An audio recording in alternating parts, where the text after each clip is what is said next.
आखिर वो था कौन? मैं पूरी तरह अकेला था। तभी मुझे सूरज का मैसेज आया। सॉरी भाई, मैं तेरे साथ स्कूल नहीं आ पाऊंगा। मुझे कहीं बाहर जाना है। स्कूल वाली मिस्ट्री फिर कभी देखेंगे। अपना ध्यान रखना। तो फिर अभी मेरे साथ कौन है? सेकंड पीरियड में पूरा क्लासरूम मरा हुआ लग रहा था क्योंकि उस दिन हमारी इंग्लिश टीचर नहीं आई थी। मैं, सूरज, निखिल और शुभम बेंच पर बैठे बस बोर हो रहे थे। उसी सन्नाटे के बीच हमारा जूनियर रोहन क्लास में आया और हमारे साथ बैठ गया।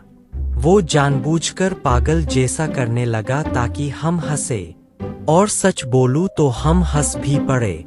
उसके आने के बाद टाइम पता ही नहीं चला। स्कूल खत्म होने में सिर्फ 30 मिनट बचे थे, तभी रोहन अचानक थोड़ा अजीब बिहेव करने लगा। मजाक और नॉर्मल बातों के बीच वो हॉरर स्टोरीज डालने लगा, जैसे उसे उन चीजों का ऑब्सेशन हो। फिर सूरज भी उसके साथ हॉरर वाली बातें करने लगा। रोहन ने हमारे स्कूल के कुछ पुराने रूमर्स बताने शुरू किए। उसने कहा कि एक लड़की ने करियर प्रेशर की वजह से स्कूल की छत से कूदकर सुसाइड कर लिया था। फिर उसने ये भी कहा कि कुछ लोग बोलते हैं उस लड़की का एक मेल टीचर के साथ गलत रिश्ता था। निखिल बोला, शायद इसी वजह से वो हर बार टॉप करती थी। लेकिन एक दिन कुछ गलत हो गया और उसके बाद वो फेल हो गई। फिर उसने धीरे से कहा, 2 साल से ज्यादा हो गए, लेकिन आज तक कोई इस टॉपिक पर बात नहीं करता। मैंने रोहन की तरफ देखा और कहा, भाई बस कर, अभी के लिए काफी है तेरी खतरनाक कहानियां। लेकिन इस बार रोहन ने मुझे अलग तरीके से देखा। ना मजाक, ना रोस्टिंग। कुछ सेकंड के लिए उसकी आंखों में कुछ ऐसा दिखा जो बिल्कुल नॉर्मल नहीं था। उसका चेहरा अचानक एग्रेसिव लगने लगा। मैंने तुरंत कहा, अरे भाई सीरियस मत हो, मजाक कर रहा था। लेकिन फिर भी कुछ अजीब सा लग रहा था।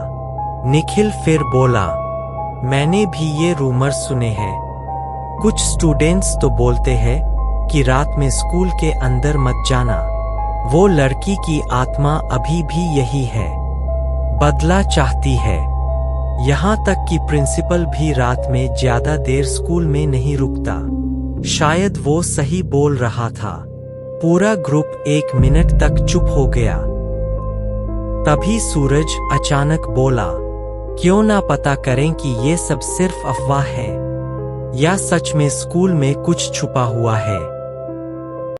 शुभम तुरंत बोला, सीरियसली, हमें क्या करना है इन सब से? बस बोर्ड के एग्जाम पास करो और स्कूल से निकलो। दोनों की बहस शुरू हो गई। सच बोलूं तो मुझे उनकी लड़ाई एंटरटेनमेंट जैसी लग रही थी। लेकिन तभी मैंने रोहन की तरफ देखा। वो क्लासरूम से गायब था। उसी टाइम स्कूल की घंटी भी बज गई। मैंने सोचा वो शायद अपनी क्लास में चला गया होगा।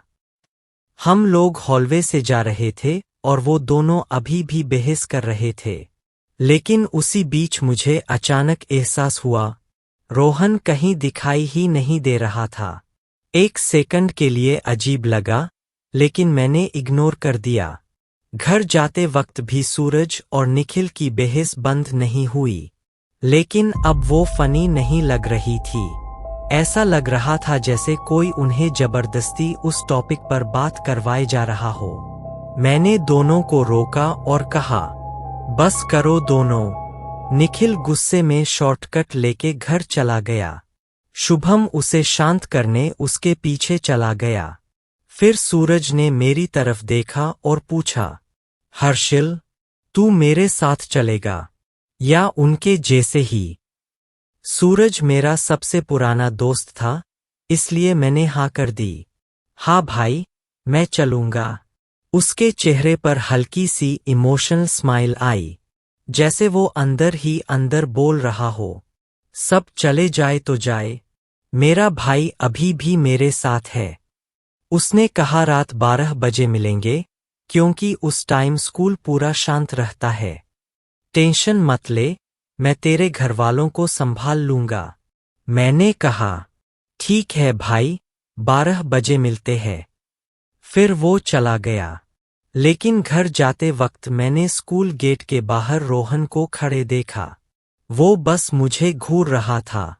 तभी एक लड़का मुझसे टकराया। सॉरी उसने बोल दिया और वो चला गया। मैंने वापस गेट की तरफ देखा। रोहन फिर गायब था। फिर से रात के 12:03 बज रहे थे। मैं स्कूल के बाहर खड़ा था। सामने वही स्कूल, लेकिन रात में वो अलग लग रहा था। जैसे दिन वाला स्कूल मर चुका हो और उसके अंदर कुछ दूसरा जाग गया हो। हल्की हल्की स्ट्रीट लाइट्स जल रही थीं, लेकिन उनसे डर कम नहीं हो रहा था। उल्टा स्कूल और ज्यादा सुनसान लग रहा था। मैंने फोन निकाला। 12:12 बज गए थे, पर वो अभी तक नहीं आया था।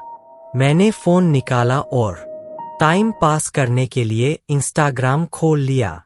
रील्स स्क्रॉल करना चालू कर दिया। लेकिन दिमाग कहीं और था। बार बार रोहन याद आ रहा था। उसकी आंखें, उसका अचानक गायब होना और वो अजीब तरीके से घूरना। आखिर उसके साथ प्रॉब्लम क्या थी?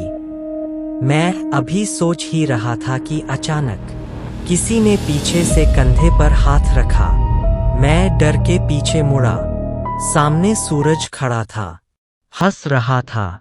क्या हुआ भाई, इतना डर गया? मैंने गुस्से में सांस छोड़ी। जान निकाल दी तूने। वो फिर हंसने लगा और बोला, हम आज घोस्ट हंटर्स हैं, इतनी छोटी चीजों से डरना नहीं चाहिए। मैंने कहा, चुप रे, जल्दी अंदर चल। हम दोनों गेट कूदकर स्कूल के अंदर घुस गए। अंदर पूरा स्कूल अंधेरे में डूबा हुआ था। सूरज ने अजीब तरीके से मेरी तरफ देखा और पूछा, डर नहीं लग रहा क्या? मैंने कहा, अभी तक कुछ हुआ ही नहीं झाटू। फिर हम स्कूल एक्सप्लोर करने लगे। रात के 2 बज चुके थे, लेकिन हमें कुछ नहीं मिला। हम अब तीसरी मंजिल पर थे। सूरज अचानक बैठ गया क्योंकि उसकी सांसें तेज चल रही थीं। मैं उससे कुछ क्लासरूम दूर चला गया। तभी कुछ ऐसा हुआ जिसने मेरा खून जमा दिया। मेरे फोन पर सूरज का मैसेज आया, सॉरी भाई, मैं तेरे साथ नहीं आ पाया। अचानक जरूरी काम आ गया था। बाद में मिस्ट्री देखेंगे। ध्यान रखना। मैसेज पढ़कर मेरा दिमाग कुछ सेकंड के लिए ब्लैंक हो गया। अगर सूरज मेरे साथ आया ही नहीं, तो फिर अभी मेरे पीछे कौन खड़ा था? पूरा माहौल एकदम खामोश हो गया। मैं धीरे धीरे पीछे मुड़ा। सूरज ने पीछे से मुझे फिर टच किया और हंसकर बोला, क्या हुआ हर्षिल, कुछ हुआ क्या? मेरी तो जान ही निकल गई थी, लेकिन मैं सब नॉर्मल है ऐसा बोला, क्योंकि अब मुझे सच पता चल चुका था। कुछ नहीं भाई, क्रीपी मत बन। वो फिर हंसा और मेरे साथ चलने लगा। मुझे अपनी धड़कन साफ सुनाई दे रही थी, लेकिन मैं फिर भी नॉर्मल बनने की कोशिश करता रहा। हम एक और क्लासरूम में गए। सूरज अंदर कुछ ढूंढने का नाटक कर रहा था कि तभी उसने पूछा, क्या होगा हर्षिल, अगर तू आज घर वापस ही ना पहुंचा तो? मैंने बोला, भाई अगर मैं गायब हुआ ना, तो तुझे मालूम है मैं मेरी क्रश के घर में मिलूंगा। सूरज जोर से हंसा। फिर मैंने कहा, अंदर जा भाई, तेरी फोटो लेता हूँ। कल पूरी स्कूल की लड़कियां लाइन मारेंगी। वो बोला, ठीक है भाई। जैसे ही वो अंदर गया, मेरी नजर दरवाजे के हैंडल पर पड़ी। मेरे पास बचने का बस यही मौका था। मैंने बाहर से दरवाजा लॉक कर दिया, लेकिन अंदर से कोई चीख नहीं आई, कोई आवाज नहीं, कुछ भी नहीं, बस सन्नाटा। मैं भागते हुए सीढ़ियों की तरफ गया।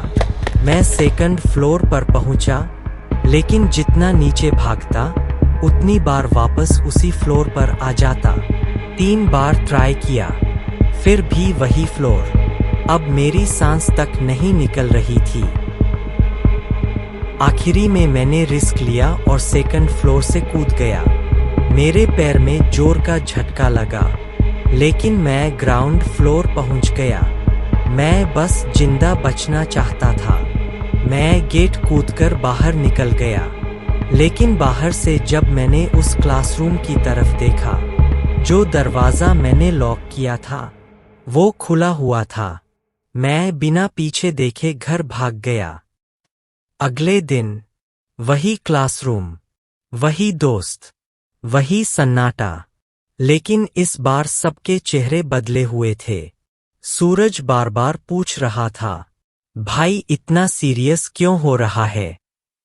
सबको साफ दिख रहा था कि मैं पूरी रात नहीं सोया। मैंने बिना कुछ बोले फोन निकाला और वो फोटो दिखाई जो मैंने रात में ली थी, लेकिन फोटो में कुछ भी नहीं था, सिर्फ खाली अंधेरा क्लासरूम। कोई सूरज नहीं, कुछ नहीं, पूरा क्लास चुप हो गया। तभी प्रिंसिपल गुस्से में क्लास में आए और चिल्लाए, हर्षिल, तुम कल रात में स्कूल क्यों आए थे? मैंने सब कुछ समझाने की कोशिश की और सीसीटीवी चेक करने को कहा।